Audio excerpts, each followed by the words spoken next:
الحمد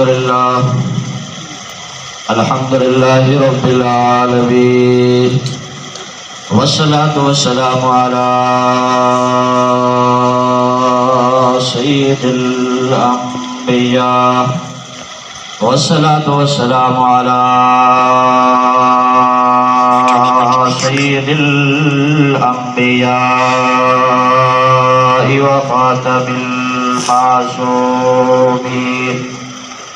لا سيما على الخلفاء الراشدين المهديين ولعنة الله على أعدائهم الرافضين الكافرين المرتدين رافضين الكافرين المرتدين إلى يوم الدين أما بعد فأعوذ بالله من الشيطان الرجيم بسم الله الرحمن الرحيم واعتصموا بحبل الله جميعا ولا تفرقوا واذكروا نعمة الله عليكم إذ كنتم أعداء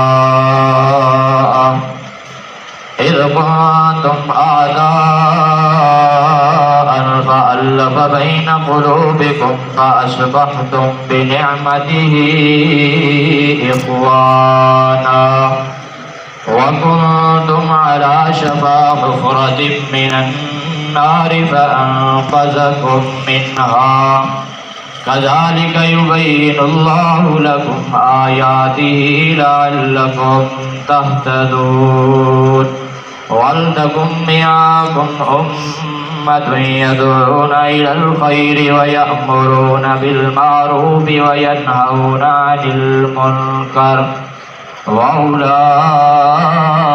هم المفلحون صدق الله العظيم وصدق رسوله النبي الكريم ونحن على ذلك لمن الشاهدين والشاكرين والحمد لله رب العالمين. میرے واجب الاحترام بزرگوں، دوستوں، عزیز نوجوان ساتھیوں، معززین علاقہ، علماء کرام اور بزرگان دین، آج ہمارے اس پروگرام کا عنوان اور اس درس قرآن کا عنوان اللہ کے محبوب پیغمبر صلی اللہ علیہ وسلم کی جماعت اور صحابہ کرام اور حضرات اہل بیت، وہ بھی میرے محبوب پیغمبر صلی اللہ علیہ وسلم کی جماعت ہے. اس لیے کہ اگر کوئی آدمی صحابی نہ ہو تو وہ اہل بیت ہو نہیں سکتا. صحابی ہونا ہر کسی کے لیے شرط ہے، اگر صحابی نہیں ہوگا تو اہل بیت نہیں ہوگا. اس لیے یعنی جب جماعت کا نام ذکر کیا جاتا ہے تو تمام لوگ اس میں آ جاتے ہیں. تو میرے محبوب پیغمبر صلی اللہ علیہ وسلم کی جماعت کا آپس میں اتحاد، پیار اور محبت آج ہمارا عنوان ہے. دوسرے لفظوں میں یوں سمجھے کہ حضرات صحابہ کرام اور حضرات اہل بیت کا آپس میں پیار، آپس کا تعلق انشاءاللہ ثم انشاءاللہ قرآن مقدس کی چند محکم آیات سے آپ کے سامنے واضح کروں گا. دعائے خالق لم یزل مجھے حق صدق کہنے کی اور ہم سب کو صحیح طرح عمل کرنے کی توفیق نصیب فرمائے. تمام احباب ایک مرتبہ پیار سے، محبت سے، عقیدت سے، جہاد سے آقا نامدار صلی اللہ علیہ وسلم کی ذات گرامی پر درود پڑھ لیں. اللهم صل على محمد وعلى آل محمد كما صليت على إبراهيم وعلى آل إبراهيم إنك حميد مجيد. اللهم بارك على محمد وعلى آل محمد كما باركت على إبراهيم وعلى آل إبراهيم إنك حميد مجيد. میں نے آپ احباب کے سامنے کلام مقدس کی سورۃ آل عمران پارہ نمبر 4 سے ایک آیت اور تلاوت کی ہے. اس آیت مقدسہ میں اللہ رب العالمین نے اپنے وسلم کے صحابہ کرام کے لیے اور حضرات اہل بیت اعظام کے لیے بطور نعمت کے اس بات کو بیان فرمایا ان میں آپس میں محبت اللہ کی نعمت تھی. یعنی اور اللہ رب العالمین نے ان کے درمیان میں محبت کیوں ڈال دی؟ فرمایا اس وجہ سے ڈالی دوسرے مقام پر بھی موجود ہے، فرمایا وَأَلَّفَ بَيْنَ قُلُوبِهِمْ لَوْ أَنفَقْتَ مَا فِي الْأَرْضِ جَمِيعًا مَا أَلَّفْتَ بَيْنَ قُلُوبِهِمْ وَلَكِنَّ اللَّهَ أَلَّفَ بَيْنَهُمْ إِنَّهُ عَزِيزٌ حَكِيمٌ۔ فرمایا اے میرے محبوب پیغمبر، میں نے ان کے درمیان میں محبت ڈال دی ہے، فرمایا ان کے دلوں میں محبت ڈال دی ہے۔ فرمایا اے میرا محبوب، اگر آپ آسمان و زمین کا سارا خلا بھر کر فرمایا خزانوں سے بھرا ہوتا اور آپ اس کو خرچ کر دیتے، ورنہ پھر بھی ان کے دلوں میں ایسی محبت نہیں ڈال سکتے تھے جیسی محبت میں خدا نے ڈالی۔ ایک آیت میں یہ ارشاد فرمایا، اور اس آیت میں ارشاد فرمایا وَاذْكُرُوا نِعْمَتَ اللَّهِ عَلَيْكُمْ۔ فرمایا اے میرے محبوب پیغمبر کے صحابہ، اللہ کی نعمت کو یاد کرو جو تم پر تھی۔ اِذْ كُنْتُمْ أَعْدَاءً، فرمایا جب کہ تم لوگ اللہ کے محبوب پیغمبر کے آنے سے پہلے آپس میں ایک دوسرے کے دشمن تھے۔ فرمایا اللہ کے محبوب پیغمبر کے آنے کی وجہ سے تم لوگ آپس میں بھائی بھائی بن گئے۔ اِذْ كُنْتُمْ أَعْدَاءً وَأَلَّفَ بَيْنَ قُلُوبِكُمْ، فرمایا اللہ رب العالمین نے تمہارے دلوں میں محبت ڈال دی۔ فَأَصْبَحْتُمْ بِنِعْمَتِهِ إِخْوَانًا، فرمایا تم اللہ کی نعمت سے بھائی بھائی بن گئے۔ تو اللہ کی نعمت محبت ہے۔ دو آیتیں، تیسری آیت سورۃ فتح میں ہے، فرمایا محمد الرسول اللہ والذین معہ اشداء علی الکفار رحماء بینہم تراہم رکعا سجدا یبتغون فضلا من اللہ، فرمایا رحماء بینہم، یہ آپس میں بھائی بھائی ہیں۔ اور اسی طرح ایک آیت سورۃ حجرات میں ہے، فرمایا انما المؤمنون اخوہ، فرمایا مومن آپس میں بھائی بھائی ہیں۔ تو یہ چار آیات میں نے مختصر آپ احباب کے سامنے رکھی ہیں۔ اب قرآن مقدس اللہ رب العالمین کا فرمان مقدس اس چیز کو بیان فرماتا ہے، فرمایا کہ جو مومن ہیں، فرمایا جو لوگ اللہ کے محبوب پیغمبر کے ہاتھ پر بیعت کر کے مسلمان ہوئے، جنہوں نے ایمان قبول کیا، فرمایا وہ آپس میں بھائی بھائی ہیں۔ فرمایا اللہ کی نعمت ہے اور اللہ پاک نے اپنی نعمت کے ذریعے سے ان کو بھائی بنایا ہے۔ تو اب اگر کوئی آدمی ایک طرف قرآن مقدس کو رکھے اور دوسری طرف تاریخ کو رکھے، اب وہ تاریخ کی جھوٹی کتابیں جھوٹی تو ہو سکتی ہیں، لیکن اللہ رب العالمین کا قرآن مقدس سچی کتاب ہے۔ تو اس لیے اللہ رب العالمین نے بطور نعمت کے اور بطور احسان کے ارشاد فرمایا، فرمایا میرا محبوب اس احسان کو یاد کر لو، فرمایا اے صحابہ اس احسان کو یاد کرو کہ میں نے تمہارے دلوں میں آپس میں محبت ڈال دی ہے۔ فرمایا یہ محبت کا تمہارے دلوں میں آ جانا، فرمایا یہ میں خدا کی نعمت ہے۔ فرمایا اس نعمت کو یاد کر لو۔ تو سب سے زیادہ نعمت کن پر تھی بھائی؟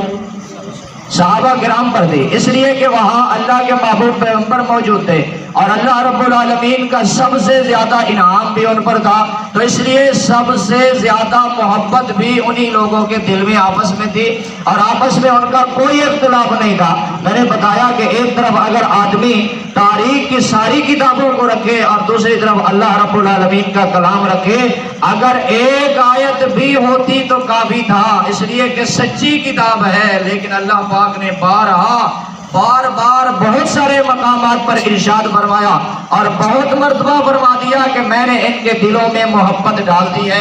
اور اسی طریقے سے بہت سارے واقعات بھی محبت کے موجود ہیں جن سے یہ بات ثابت ہوتی ہے کہ حضرات صحابہ کرام، حضرات اہل بیت عظام کے درمیان میں ہمیشہ محبت رہی۔ فرمایا اللہ کے محبوب پیغمبر صلی اللہ علیہ وسلم کے زمانے میں بھی محبت تھی، اللہ کے محبوب پیغمبر کے اس دنیا سے چلے جانے کے بعد بھی محبت تھی، اور ان کا آپس کا تعلق اور ان کی آپس کی رشتہ داریاں اور اسی طریقے سے کتابیں بالکل واضح طور پر بتاتی نظر آتی ہیں، جس میں امت مسلمہ کی کتابیں بھی ہیں اور فریق مخالف کے مذہب کی کتابیں بھی ان سارے اصولوں کو بیان کرتی نظر آتی ہیں کہ اللہ کے محبوب پیغمبر کے صحابہ اور حضرات اہل بیت کے درمیان کس قدر محبت تھی۔ پہلے پیغمبر محبوب پیغمبر کے پہلے صحابی حضرت ابو بکر صدیق رضی اللہ عنہ ہیں اور اللہ کے محبوب پیغمبر کے سسر بھی ہیں، یعنی اللہ کے محبوب پیغمبر نے حضرت ابو بکر صدیق رضی اللہ عنہ کی لخت جگر سیدہ طیبہ طاہرہ سیدہ عائشہ صدیقہ سے نکاح فرمایا۔ اگر حضرت ابو بکر صدیق اگر مومن اور موحد نہیں تھے، حضرت سیدہ عائشہ صدیقہ درست نہیں تھی، تو پھر اس صورت میں الزام حضرات صحابہ کرام پر نہیں آتا۔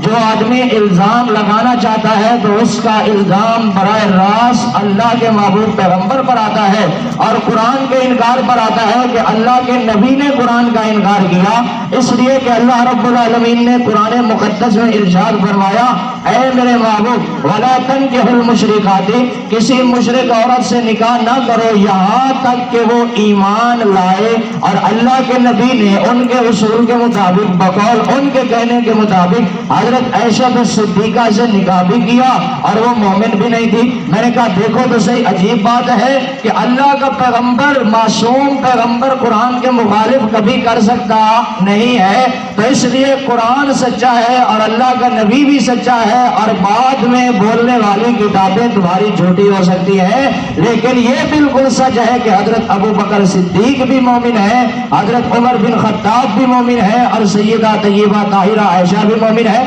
اور پھر اسی طریقے سے اہل بیت کس کو کہتے ہیں؟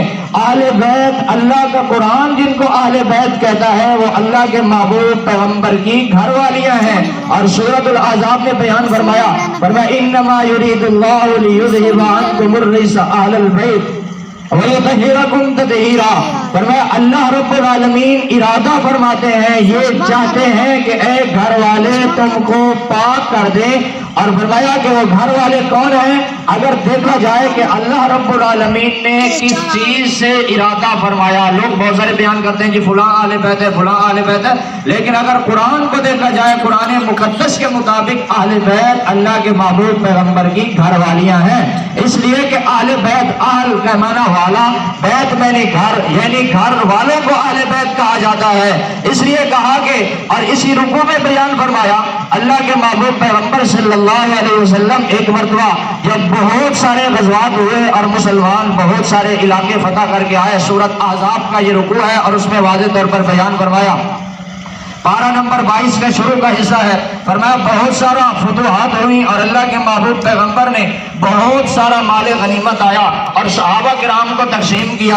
جب صحابہ کرام کو تقسیم کیا، تقسیم کرتے جا رہے تھے، حضرات ازواج مطہرات جو اللہ کے محبوب پیغمبر کی گھر والیاں تھی، جن کو اللہ کا قرآن کہتا ہے وَأَزْوَاجُهُ أُمَّهَاتُهُمْ، فرمایا یہ مومنوں کی مائیں ہیں، فرمایا جو بھی مومن ہے اس کی ماں ہے، اگر کوئی مانے نہ مانے اس سے ہمارا کوئی تعلق نہیں ہے، لیکن مومن کے لیے ماننا شرط ہے، اس لیے کہ مومن ہوتا تب ہے کہ جب اللہ کے قرآن کی آیات کو مانے، اور اللہ کا قرآن اللہ کے محبوب پیغمبر کی گھر والیوں کو ازواجہ امہاتہم، فرمایا یہ مومنوں کی مائیں ہیں، النبی اولی بالمؤمنین من انفسہم وازواجہ امہاتہم، فرمایا نبی کریم صلی اللہ علیہ وسلم شان میں، مرتبے میں، مقام میں، احترام میں، عزت میں، فرمایا سب سے اعلیٰ برتر اور بلند ہے، فرمایا اللہ کے محبوب پیغمبر کی ازواج مطہرات و ازواجہ امہاتہم، فرمایا اسی طریقے سے ازواج مطہرات، فرمایا یہ بھی مومنوں کی مائیں ہیں۔ اس سے آگے ارشاد فرمایا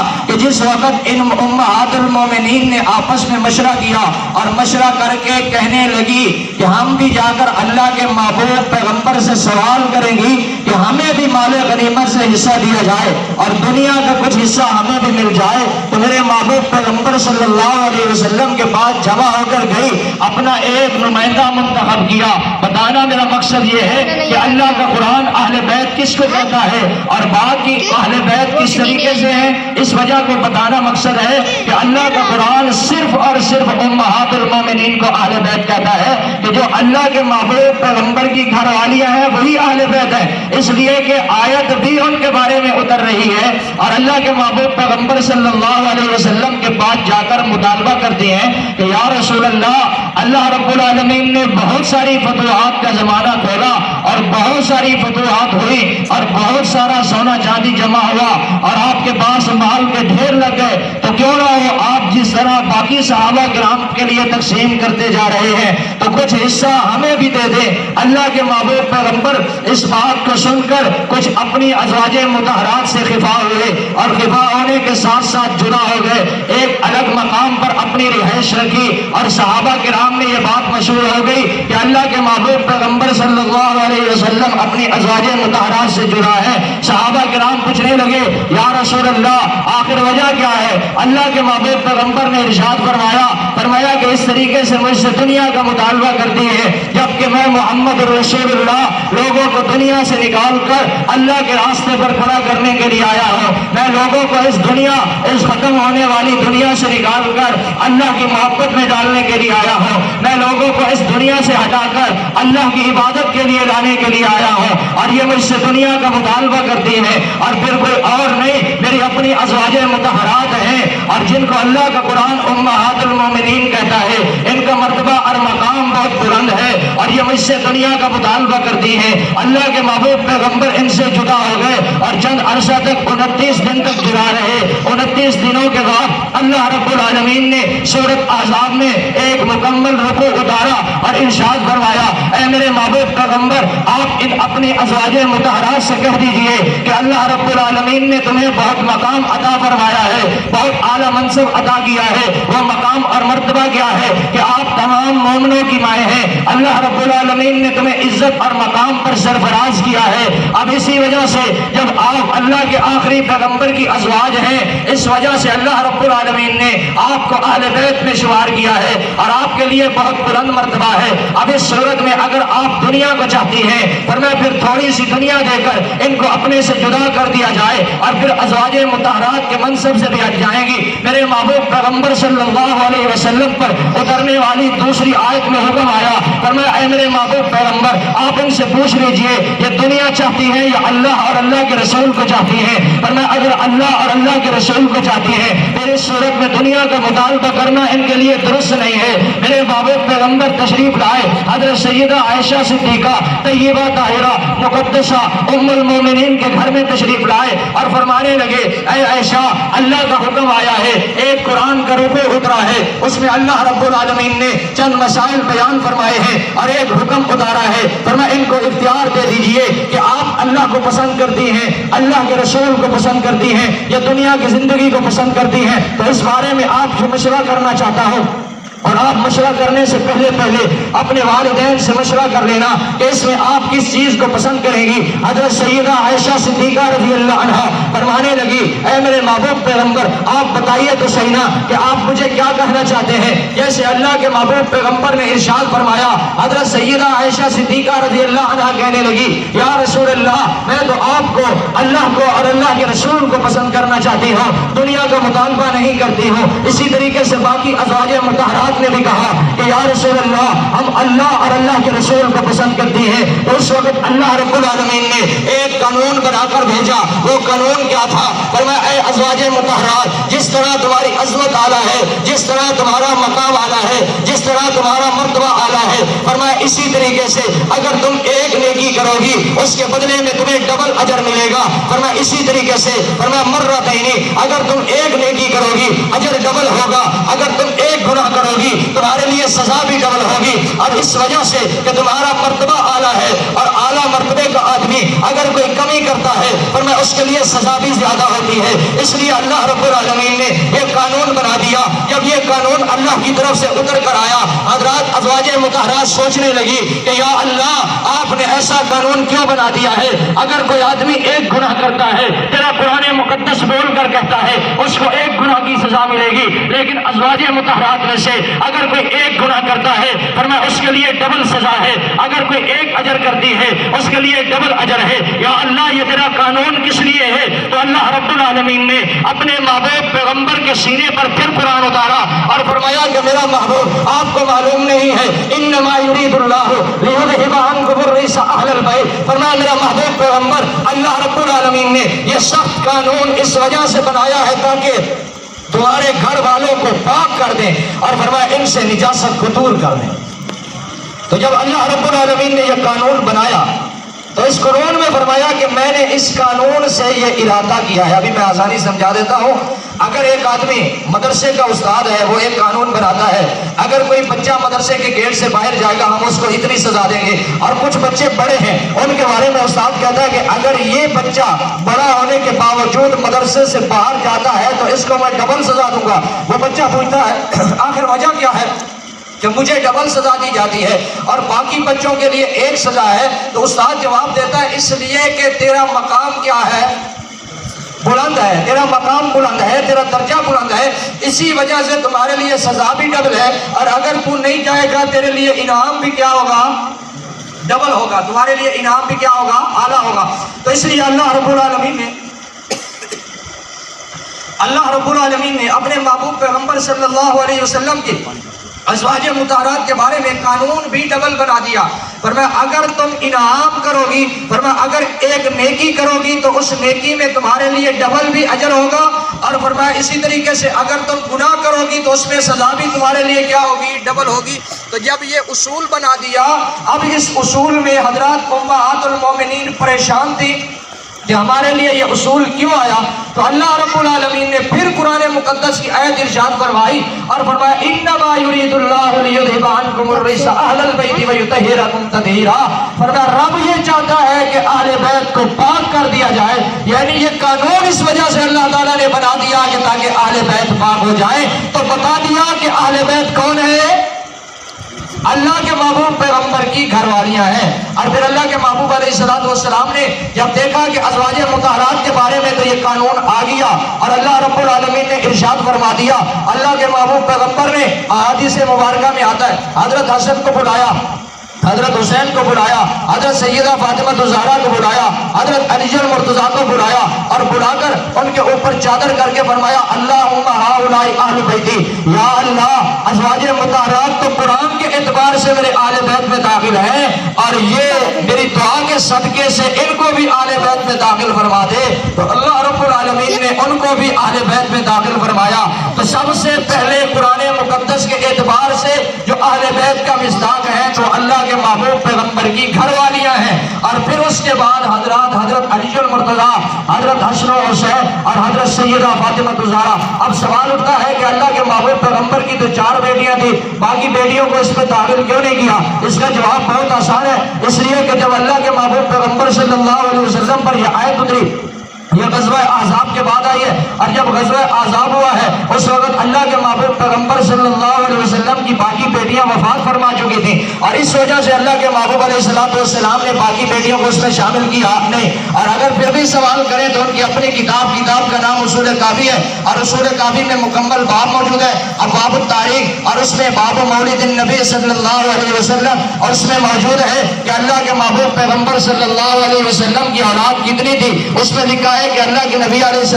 السلام کی بیٹیاں 4 تھی۔ میں نے کہا کتاب تمہاری ہے اور نقل کرنے والا تمہارا امام ہے اور بیان کرنے والا تمہارا امام ہے، اگر اپنے امام کی بات کو نہ مانے تو تمہارا مقدر اور نصیب ہے، ہمارا کام تو صرف بتا دینا ہے۔ کتاب کا نام اصول کافی، پہلی بنیادی کتاب، اور اس میں باب موجود ہے ابواب التاریخ، باب مولد النبی صلی اللہ علیہ وسلم کہ اللہ کے محبوب پیغمبر کی ولادت کا باب، اور پھر اس سے آگے اللہ کے محبوب پیغمبر صلی اللہ علیہ وسلم کی اولاد کا باب کہ اللہ کے نبی علیہ السلام کی اولاد کتنی تھی، اس میں موجود ہے کہ اللہ کے محبوب پیغمبر کی 4 بیٹیاں تھیں۔ میں نے کہا یہ مسئلہ تو یہی حل ہو گیا، اور اسی طریقے سے فریق مخالف کے مذہب کا معتبر مصنف، جس مصنف کا نام ملا باقر مجلسی ہے، وہ اپنی کتاب حیات القلوب میں نقل کرتا ہے کہ ہماری سیکھا روایتوں سے اور مستند معتبر روایتوں سے یہ بات ثابت ہے کہ اللہ کے محبوب پیغمبر کی بیٹیاں 4 تھیں، لیکن یہ الگ عنوان ہے۔ ہم اپنے اس گفتگو کی طرف آتے ہیں کہ اللہ کے محبوب پیغمبر صلی اللہ علیہ وسلم کے صحابہ اور اہل بیت کا آپس میں تعلق کیا تھا؟ تو امہات المومنین ازواج مطہرات اللہ کے محبوب پیغمبر کی بیویاں اور ایمان والوں کی مائیں ہیں، فرمایا وازواجہ امہاتہم۔ اسی طریقے سے اللہ کے محبوب پیغمبر نے دوسرا رشتہ حضرت سیدہ حفصہ سے فرمایا۔ حضرت حفصہ حضرت عمر بن خطاب رضی اللہ عنہ کی لخت جگر ہیں، اور میرے محبوب پیغمبر صلی اللہ علیہ وسلم کا حرم ہے۔ اسی طریقے سے آگے چلتے جاتے ہیں، میرے محبوب پیغمبر کی 2 بیٹیوں کا نکاح سیدنا عثمان رضی اللہ عنہ سے ہوا، جس وجہ سے حضرت عثمان رضی اللہ عنہ کو ذوالنورین کہا جاتا ہے۔ میں نے کہا کتابیں میری نہیں ہیں، تمہاری سینکڑوں کتابوں میں موجود ہے، منتہی الاعمال میں موجود ہے کہ حضرت عثمان رضی اللہ عنہ کے نکاح میں اللہ کے محبوب پیغمبر کی 2 صاحبزادیاں جن کا نام حضرت رقیہ اور حضرت ام کلثوم تھا، حضرت عثمان کے نکاح میں موجود تھی۔ میں نے کہا اسی طریقے سے امام موسیٰ کاظم کا پڑپوتا نام اس اس کا نعمت اللہ الجزائری اور کتاب اس نے لکھی انوار نعمانیہ کے نام سے، اس میں بھی روایت موجود ہے کہ میرے محبوب پیغمبر صلی اللہ علیہ وسلم کی 2 صاحبزادیاں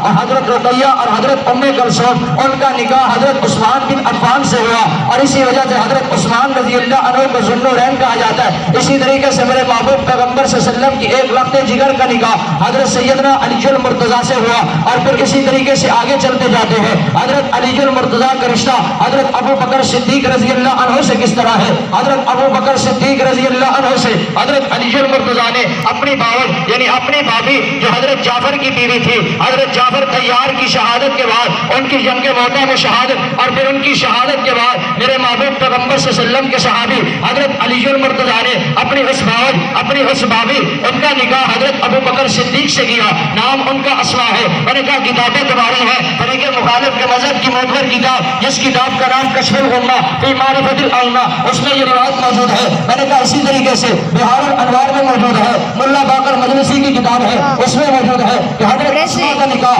حضرت علی المرتضیٰ کی اجازت سے حضرت ابو بکر صدیق سے ہوا۔ اب میں سوال کرتا ہوں اگر ان کا آپس میں محبت اور پیار نہیں تھا تو یہ نکاح کیسے ہوا؟ پھر یہ نکاح کیسے ہوا؟ یعنی یہ نکاح کا ہونا اس بات کی دلیل ہے کہ ان کے آپس میں محبت اور پیار تھا۔ اور اسی طریقے سے حضرت ابو بکر صدیق رضی اللہ عنہ کی پوتی ہے، نام ان کا حفصہ ہے، حضرت عبد الرحمن کی بیٹی ہے، اور ان کا نکاح حضرت حسین رضی اللہ عنہ سے ہوا۔ میں نے کہا کتابیں تمہاری ہیں، مناقب ابن شار عاشور میں موجود ہے، طریق مخالف کے مذہب کی کتاب ہے۔ اسی طریقے سے بہار الانوار میں موجود ہے کہ حضرت حسین رضی اللہ عنہ کی 8 بیویاں تھیں، ان 8 بیویوں میں سے ایک بیوی کا نام حفصہ بنت عبد الرحمن ہے۔ عبد الرحمن حضرت ابو بکر صدیق کے لخت جگر ہے، اور حضرت ابو بکر صدیق کے بیٹے، اور وہ حضرت حفصہ حضرت ابو بکر صدیق کی پوتی ہے۔ حضرت ابو بکر صدیق کی پوتی سے نکاح کرنے والے کون؟ حضرت حسین بن علی رضی اللہ عنہ ہے۔ اگر آپس میں دشمنی اور اختلاف ہوتا تو یہ نکاح ہوتا نہیں ہوتا۔ اس سے آگے چلتے ہیں، حضرت عمر بن خطاب رضی اللہ عنہ سے حضرت علی المرتضیٰ نے اپنی لخت جگر حضرت فاطمہ الزہرا کے نور نظر حضرت فاطمہ الزہرا کی لخت جگر سیدہ ام کلثوم کا نکاح کیا۔ یہ حضرت ام کلثوم حضرت حسن و حسین سے بڑی تھی۔ میں نے کہا کتابیں تمہاری موجود ہیں، تمہاری معتبر 4 کتابیں ہیں، ان معتبر 4 کتابوں میں سے 3 کتابوں میں یہ روایات موجود ہیں، اور مکمل باب موجود ہے، باب تزویج ام کلثوم بن عمر بن الخطاب، کہ حضرت ام کلثوم کا نکاح حضرت عمر بن خطاب رضی اللہ عنہ سے ہوا، اور اس میں روایات موجود ہیں۔ میں نے کہا امام باقر بھی نقل کرتے ہیں، امام جعفر صادق بھی نقل کرتے ہیں کہ حضرت علی المرتضیٰ رضی اللہ عنہ کی رضامندی سے حضرت ام کلثوم میرے محبوب پیغمبر صلی اللہ علیہ وسلم کی نواسی حضرت حسن و حسین کی بہن حضرت فاطمہ الزہرا کی لخت جگر، اور ان کا نکاح حضرت عمر بن خطاب رضی اللہ عنہ سے حضرت علی المرتضیٰ رضی اللہ عنہ کے مشورے سے ہوا۔ اگر اختلاف ہوتا، اگر دشمنی ہوتی تو یہ نکاح ہوتا نہیں ہوتا۔ یعنی یہ نکاح بتا رہا ہے کہ آپس میں محبت اور پیار اور تعلق تھا۔ اسی طریقے سے حضرت عثمان رضی اللہ عنہ، اگر ان کو دیکھا جائے، حضرت عثمان رضی اللہ عنہ کی ایک بیٹی جن کا نام عائشہ ہے، وہ بیٹی ان کا نکاح حضرت حسین رضی اللہ عنہ سے ہوا۔ حضرت حسین رضی اللہ عنہ کی 8 بیویوں میں میں نے کہا کتاب تمہاری ہے، کتاب کا نام بہار الانوار ہے، مناقب ابن شار عاشور ہے، اور اسی طریقے سے حالات حضرت امیر المومنین علی بن ابی طالب ہے۔ میں نے کہا کتابیں تمہاری ہیں، ان میں روایات موجود ہیں کہ بیٹی حضرت عثمان رضی اللہ عنہ کی ہے، میرے محبوب پیغمبر صلی اللہ علیہ وسلم کے دورے داماد ذوالنورین میرے محبوب پیغمبر صلی اللہ علیہ وسلم کے تیسرے خلیفہ حضرت عثمان کی بیٹی ہے، نام ان کا عائشہ ہے، اور حضرت حسین رضی اللہ عنہ کی بیوی ہے، اور 8 بیویوں میں ایک شوہر ہے۔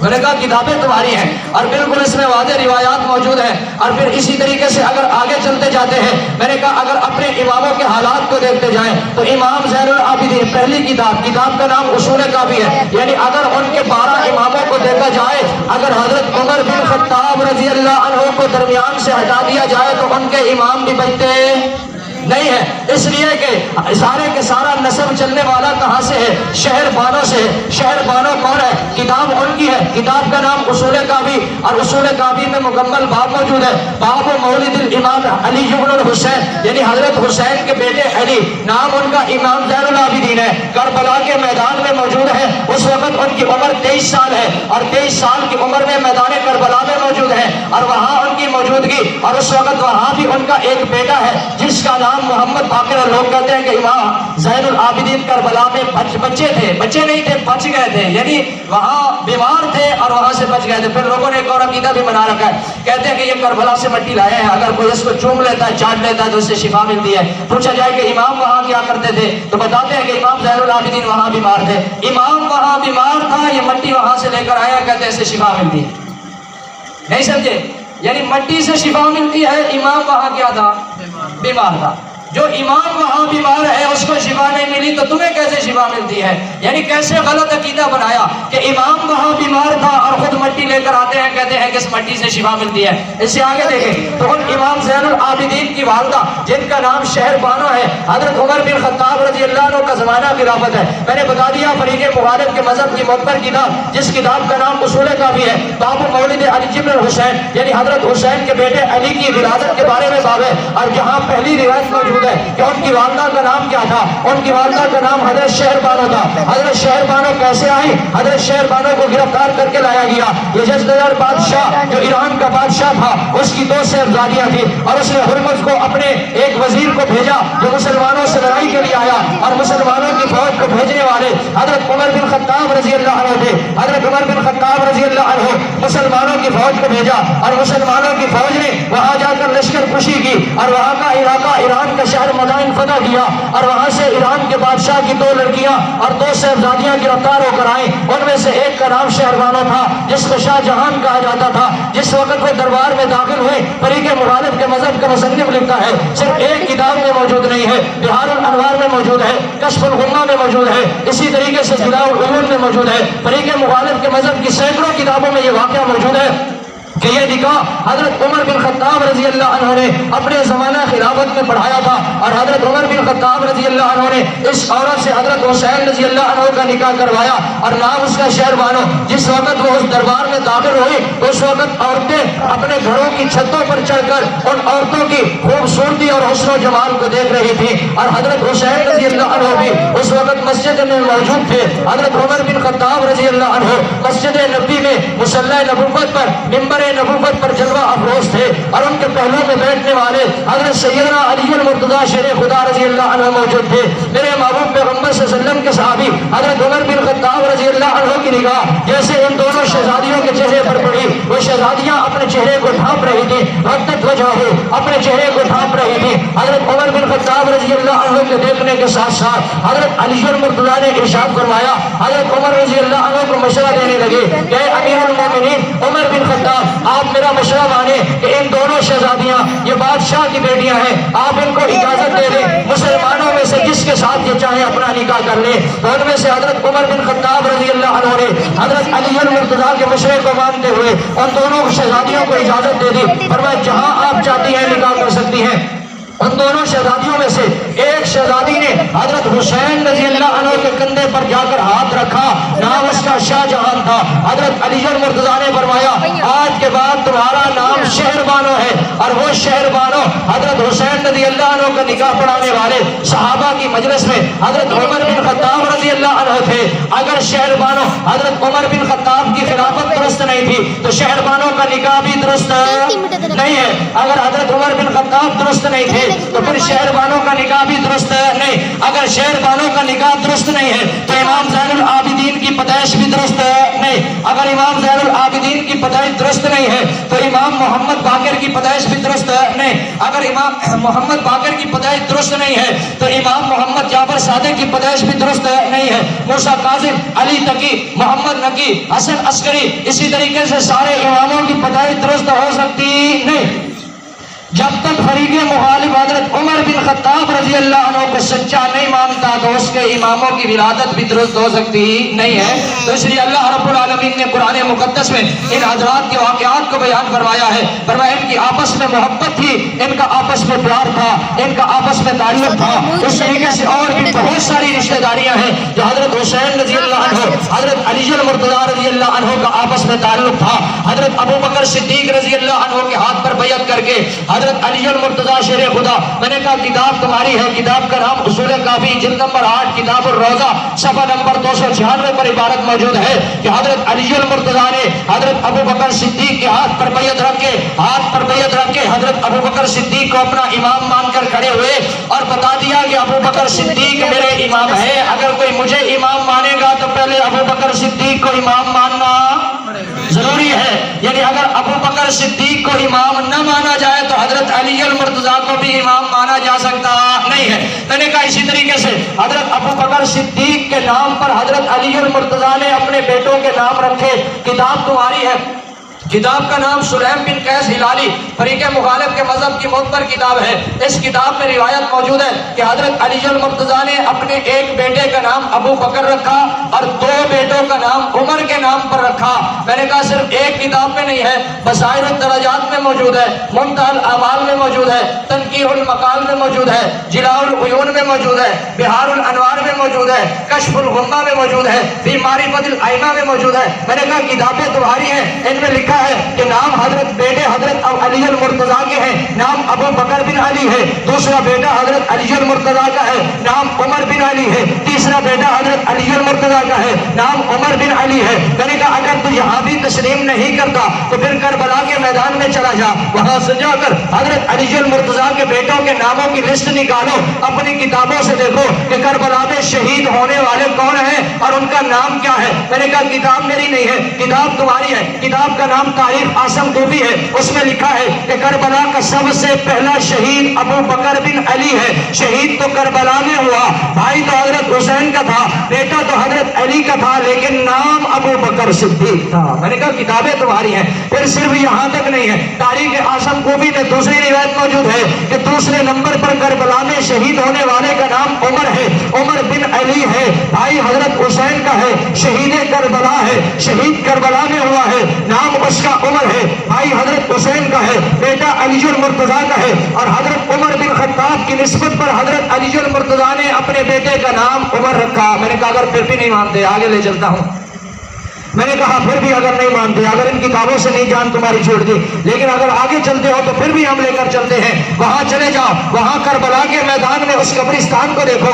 اس قبرستان میں سوئے ہوئے حضرت حسین رضی اللہ عنہ کے دائیں اور بائیں قبریں کس کی ہیں؟ نام ان کا ابو بکر بن علی ہے, بھائی حضرت حسین کے ہیں اور سوئے حضرت حسین کے ساتھ ہیں, اور بیٹے حضرت علی المرتضیٰ کے ہیں, نام ابو بکر ہے. میں نے کہا دائیں وہ سوئے ہیں اور اگر بائیں دیکھے گا تو بائیں قبر اس کی ہے, نام اس کا عمر بن علی ہے, بیٹے حضرت علی المرتضیٰ کے ہیں, بھائی حضرت حسین کے ہیں, سوئے حضرت حسین کے ساتھ ہیں, شہید کربلا کے میدان میں ہوئے ہیں. میں نے کہا وہاں جا کر دیکھ لو, اگر محبت نہ ہوتی تو نام بھی رکھے جاتے نا. کہتا نہیں حضرت علی المرتضیٰ نے تقیہ کیا. میں نے کہا امام تو تیرا تقیہ کرتا رہا, تیرے اصول کے مطابق کبھی تو بھی تقیہ کر, کبھی تو بھی تقیہ کر. کہتا کیسے کرو؟ میں نے کہا ایک بیٹے کا نام شمر رکھنا, پتہ چل جائے گا کہ تو بھی تقیہ کرتا ہے. ادھر کہتا ہے کہ آپس میں محبت نہیں تھی. جب حضرت علی المرتضیٰ شیر خدا جیسی شخصیت, ایک مقدس شخصیت نے اپنے بیٹوں کے نام ان کے نام پر رکھ لیے اور بتا دیا کہ ابو بکر صدیق میرا امام ہے. حضرت ابو بکر صدیق کے ہاتھ پر بیعت کر کے 2 سال چند مہینے حضرت علی المرتضیٰ حضرت ابو بکر صدیق کے پیچھے کھڑے ہو کر نماز پڑھتے رہے. میں نے کہا تیری کتابوں میں موجود ہے, احتجاج تبرسی میں مکمل احتجاج موجود ہے, اسی طریقے سے تفسیر کمی میں موجود ہے, ترجمہ مقبول میں موجود ہے, بہار الانوار میں موجود ہے, فریق مخالف کے مذہب کی سینکڑوں کتابوں میں موجود ہے کہ حضرت علی المرتضیٰ شیر خدا رضی اللہ عنہ نے 2 سال چند مہینے حضرت ابو بکر صدیق کے پیچھے کھڑے ہو کر نماز پڑھی. میں نے کہا اس کے علاوہ 10 سال تک حضرت عمر بن خطاب رضی اللہ عنہ کے پیچھے کھڑے ہو کر نماز پڑھتے رہے. اس کے آگے 12 سال تک حضرت عثمان بن عفان رضی اللہ عنہ کے پیچھے کھڑے ہو کر نماز پڑھتے رہے. اگر ان کی ان سے محبت نہ ہوتی تو ان کے پیچھے کھڑے ہو کر نماز پڑھتے نہیں, اور یہ محبت کی دلیل ہے. اور اگر تو پھر بھی کہتا ہے کہ امام تقیہ کرتا ہے تو تیرے مذہب میں تو ہے ہی تقیہ, اور پھر جس مذہب کا امام تقیہ کرتا ہے اس کے پاس اسلام باقی رہتا ہے. جس کا امام بھی تقیہ کرے پھر پیچھے بچا گیا. جس کا امام بھی تکیہ کر جائے اور اس کو پتہ ہی نہیں. پھر ہم نے پوچھا بھائی کس سے تکیہ کرتا ہے؟ کہتا ہے کہ باقیوں سے تو امام تکیہ کرتا تھا لیکن اپنے لوگوں سے بھی امام تکیہ کرتا تھا. انہوں نے کتابوں میں حوالے نقل کیے. بہار الانوار میں ملا باقر مجلسی نے لکھا ہے کہ حضرت ام کلثوم کا نکاح حضرت علی المرتضیٰ نے، یعنی کائنات کا فریق مخالف کے مذہب کا کوئی آدمی اس نکاح کا انکار نہیں کر سکتا کہ حضرت ام کلثوم کا نکاح حضرت علی المرتضیٰ نے حضرت عمر بن خطاب سے کیا تھا. اس کا انکار کائنات میں فریق مخالف کے مذہب کا کوئی آدمی نہیں کر سکتا، اس لیے کہ ان کی سینکڑوں کتابوں میں یہ حوالے موجود ہیں. تو پھر ملا باقر مجلسی لکھتا ہے کہ امام سے پوچھا گیا کہ آپ نے اپنی بیٹی کا نکاح کیوں کر دیا حضرت عمر بن خطاب سے؟ تو امام نے اپنے شیعوں سے تکیہ کرتے ہوئے کہا کہ آپ کو معلوم نہیں ہے کہ میں نے ان کے ساتھ کس وجہ سے نکاح کیا ہے، کہ میں تو ان کو مومن اور مسلمان تسلیم کرتا ہوں، اس وجہ سے میں نے ان کے ساتھ نکاح کیا ہے. آگے وہ نقل کرتا ہے کہ امام نے الاتقاء من الشیعہ، اور عراقی شیعوں سے امام نے تکیہ کیا اور بتایا کہ یہ لوگ جو عراق سے آنے والے ہیں ہم سے یہ سوال پوچھتے ہیں، تو ان سے بھی امام تکیہ کرتا تھا. اب جو امام مسلمانوں سے بھی تکیہ کرے اور اپنے لوگوں سے بھی تکیہ کرے تو اس کا ایمان پتہ چلتا ہے کہ اس کا ایمان کیا ہے. یعنی ان کے اصول کے مطابق خود حضرات اہل بیت کا ایمان بھی پتہ چلتا نہیں ہے کہ حضرت علی المرتضیٰ کا اپنا دین کیا تھا. اس لیے کہ انہوں نے اپنی کتابوں میں روایت نقل کی ہے. ان کی پہلی کتاب کا نام اصول کافی ہے. اصول کافی میں سینکڑوں روایتیں موجود ہیں. ان 9 اعشار الدین فی التقیہ، کہ دین کے 9 حصے تقیہ میں ہیں اور ایک حصہ باقی بچتا ہے. تو پوچھا گیا وہ کیا ہے؟ کہتے ہیں وہ مدعا ہے. یعنی پورا کا پورا دین 2 چیزوں میں بند ہے، ایک تقیہ ہے اور دوسرا مدعا ہے. اس کے علاوہ ان کے پاس اور کوئی چیز ہی نہیں ہے. اس سے آگے روایت نقل کرتا ہے لا دین لمن لا تقیہ لہ، کہ اس کا کوئی دین نہیں ہے کہ جو تقیہ نہ کرتا ہو. تقیہ کا معنی جھوٹ نہ بولتا ہو. تو جس مذہب کا امام جھوٹ بولتا ہو اور پھر اپنے لوگوں سے جھوٹ بولتا ہو اور پھر اپنے لوگوں کو بھی دین کے مسائل صحیح نہ بتاتا ہو، تو اب آپ بتائیں کہ وہ مذہب سچا ہو سکتا ہے؟ بالکل قطعاً نہیں ہو سکتا. جبکہ اللہ رب العالمین نے صحابہ اہل بیت عظام کی آپس میں رشتہ داریاں اور تعلق کو بیان کیا. میں نے کہا صرف ایک واقعہ نہیں ہے، فریق مخالف کے مذہب کی کتابوں میں سینکڑوں واقعات موجود ہیں کہ جو محبت پر دلیل ہیں اور دعویٰ ہیں کہ ان کی آپس میں محبت کیسی تھی. حضرت علی المرتضیٰ رضی اللہ عنہ شیر خدا، حضرت ابو بکر، حضرت عمر، حضرت عثمان کے زمانہ میں چیف جسٹس اور قاضی بن کر رہے. فریق مخالف کے مذہب کی کتابوں میں موجود ہے کہ جب کوئی فیصلہ آتا اس فیصلے کو حل کرنے والے حضرت علی المرتضیٰ شیر خدا رضی اللہ عنہ ہوتے. اور اسی طریقے سے حضرت علی المرتضیٰ رضی اللہ عنہ نے ان تمام فیصلوں کو ظاہر کر دیا. فرمایا کہ انما الشورى للمہاجرین والانصار، فرمایا جب مہاجر اور انصار صحابہ کسی صحابی کے ہاتھ پر بیعت کر لیتے ہیں فإن اجتمعوا علی امر، کسی معاملے پر جمع ہو جاتے ہیں. نہج البلاغہ میں حضرت علی المرتضیٰ رضی اللہ عنہ کا خط موجود ہے جس میں یہ روایت موجود ہے. حضرت علی المرتضیٰ رضی اللہ عنہ نے بالکل واضح فرما دیا، فرمایا انما الشورى للمہاجرین والانصار، فرمایا شورا تو مہاجر اور انصار صحابہ کرام کے لیے ہے. فرمایا جب مہاجر انصار صحابہ جمع ہو جاتے ہیں فإن اجتمعوا علی امر، کسی معاملے پر جمع ہو جائیں وسموه اماما، اور اس کا نام امام رکھ دیں فإن للہ رضا، فرمایا اس پر اللہ کی رضا ہوتی ہے، فرمایا اس پر اللہ کی مہر ہوتی ہے. تو فیصلہ تو حضرت علی المرتضیٰ نے کر دیا، کوئی آج کی بات تھوڑی ہے. یہ 1400 سال بعد کوئی مسئلہ آج تھوڑی حل ہو رہا ہے. یہ تو آج سے اس وقت جب اللہ کے محبوب پیغمبر صلی اللہ علیہ وسلم موجود تھے اور پھر اللہ کے محبوب پیغمبر کے جانے کے بعد حضرت علی المرتضیٰ رضی اللہ عنہ نے فوراً اس مسئلے کو حل کروا دیا. فرمایا صحابہ سے ہمارا کوئی اختلاف ہے نہیں. اور اسی طرح اللہ رب العالمین نے اپنے کلام مقدس میں بیان کیا، اگر ایک طرف فریق مخالف کی طرف سے آنے والی لاکھ کتابیں ہوں لیکن دوسری طرف اللہ کا کلام ہو جس میں اللہ رب العالمین نے اپنے محبوب پیغمبر کے لیے بھی بطور انعام کے ارشاد فرمایا، فرمایا اے میرے محبوب وَأَلَّفَ بَيْنَ قُلُوبِهِمْ لَوْ أَنفَقْتَ مَا فِي الْأَرْضِ جَمِيعًا مَا أَلَّفْتَ بَيْنَ قُلُوبِهِمْ، فرمایا اے میرے محبوب اگر زمین و آسمان کا خلا بھر دیا جاتا اور آپ لوگوں پر خرچ کرتے رہتے کہ اس کی وجہ سے ان کے دلوں میں محبت آ جائے، فرمایا محبت پیدا نہ ہوتی. فرمایا میں خدا نے ان کے دلوں میں محبت پیدا کر دی ہے. وَأَلَّفَ بَيْنَ قُلُوبِهِمْ لَوْ أَنفَقْتَ مَا فِي الْأَرْضِ جَمِيعًا مَا أَلَّفْتَ بَيْنَ قُلُوبِهِمْ وَلَكِنَّ اللَّهَ أَلَّفَ بَيْنَهُمْ، فرمایا لیکن اللہ تعالیٰ نے ان کے دلوں میں محبت ڈال ڈال دی۔ دوسری آیت میں ارشاد فرمایا وَاذْكُرُوا نِعْمَتَ اللَّهِ عَلَيْكُمْ، فرمایا اللہ کی نعمت کو یاد کرو، اِذْ كُنْتُمْ أَعْدَاءً، اس سے پہلے تم دشمن تھے، اللہ رب العالمین نے تمہارے دل میں محبت ڈال دی اور اپنی نعمت سے تمہیں بھائی بھائی بنا دیا۔ ابھی آپ خود فیصلہ کریں گے کہ اللہ کا قرآن سچا ہے یا فریق مخالف کی لکھی ہوئی بات کی آنے والی کتابیں سچی ہیں۔ جتنے بھی واقعات بیان کیے جاتے ہیں ان کا تعلق تاریخ کے ساتھ ہوتا ہے، اور تاریخ کی کتابیں لکھنے والا ایک انسان ہے، اور انسان بعد میں پیدا ہوا، اور جو کتابیں لکھتا جا رہا ہے وہ سچا بھی ہو سکتا ہے، جھوٹا بھی ہو سکتا ہے، لیکن اس کی کتاب کا اعتبار نہیں۔ اور اگر کسی کتاب کا اعتبار ہے تو وہ اللہ کا قرآن جو سچی کتاب ہے۔ اور اس طرح کی بہت ساری آیات میں اللہ رب العالمین نے ارشاد فرمایا صحابہ اور اہل بیت کی آپس میں محبت اور تعلق اور عقیدت ہے، فرمایا ان کی آپس میں دل لگی ہے اور اللہ پاک کی نعمت ہے، فرمایا اللہ تعالیٰ نے اپنی نعمت کی وجہ سے اور اللہ کے محبوب پیغمبر کے ان میں ہونے کی وجہ سے فرمایا ان کے دلوں میں محبت ڈال دی۔ دوسرے مقام پر ارشاد فرمایا محمد الرسول اللہ والذین معہ اشداء علی الکفار رحماء بینہم، فرمایا میرے محبوب پیغمبر کی رسالت کی دلیل صحابہ کی محبت ہے۔ اگر صحابہ کی محبت کو تسلیم نہ کیا جائے تو پھر اس صورت میں میرے محبوب پیغمبر کی نبوت کی دلیل باقی نہیں بچتی، اس لیے کہ اللہ پاک نے خود قرآن مقدس میں اس کو دلیل بنا کے پیش کیا۔ فرمایا محمد الرسول اللہ والذین معہ اشداء علی الکفار رحماء بینہم تراہم رکعا سجدا یبتغون فضلا من اللہ ورضوانا سیماہم فی وجوہہم من اثر السجود ذالک مثلہم فی التوراۃ ومثلہم فی الانجیل، فرمایا اگر آپ دیکھیں گے کہ ان کی مثالیں تورات میں بھی موجود ہیں، انجیل میں بھی موجود ہیں، اور دوسرے مقام پر فرمایا انما المؤمنون اخوہ، فرمایا یہ آپس میں بھائی بھائی ہیں۔ تو اس لیے میرے دوستوں، میرے احباب، میرے فریق مخالف سے تعلق رکھنے والے لوگ ہو یا آپ ہو ہمارے مذہب سے تعلق رکھنے والے، اسی طریقے سے اگر ایک طرف قرآن مقدس کی آیات کو دیکھا جائے اور دوسری طرف فریق مخالف کے مذہب کو دیکھا جائے اور پھر اس کا نتیجہ دیکھا جائے، یہ الگ عنوان ہے کہ اگر اس نتیجے کو دیکھا جائے کہ صحابہ اور اہل بیت کا آپس میں اختلاف تھا تو نتیجہ کہاں تک پہنچتا ہے یہ جدا موقع ہے، انشاءاللہ اس پہ پھر گفتگو کروں گا۔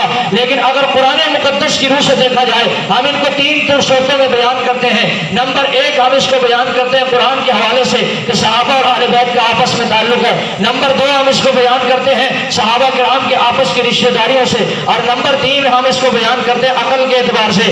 نمبر چار ہم اس کو بیان کرتے ہیں فریق مخالف کے مذہب کے اصولوں کے اعتبار سے کہ فریق مخالف کے مذہب کے اصولوں کے مطابق یہ مسئلہ کس طریقے سے ہے۔ تو انشاءاللہ پھر کسی موقع پر آگے وضاحت سے بیان کروں گا۔ چند صورتوں میں نے آپ کے سامنے بیان کر دیا کہ قرآن مقدس اس بات کو بیان کرتا نظر آ رہا ہے کہ صحابہ اور اہل بیت کا آپس میں پیار، محبت اور تعلق اور عقیدت تھی، فرمایا ان کا آپس میں کوئی اختلاف نہیں تھا۔